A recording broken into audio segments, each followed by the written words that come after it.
Binatikos nga muli ang multimedia idol na si Kim Chu dahil sa inilabas nitong photoshoot ng kanyang OOTD para sa latest performance nito sa ASAP stage.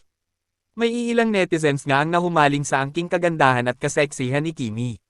At may mga nagkomento na bagay di umano sa ating Chinite princess na maging isang Victoria's Secret angel. Ngunit, may isang netizen nga ang hindi sumang-ayon dito. At ayon nga sa kanya na, "Di bagay, sorry, wala ka namang dapat pang patunayan."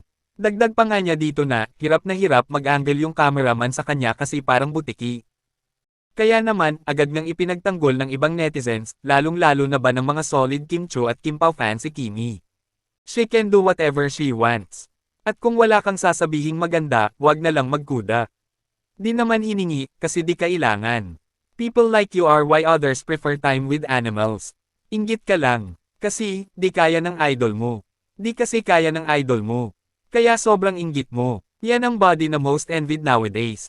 Kim is blessed to have a lean, slender, and fit body.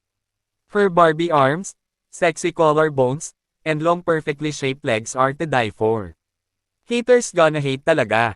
Kayo, anong masasabi nyo tungkol dito? Just comment down below.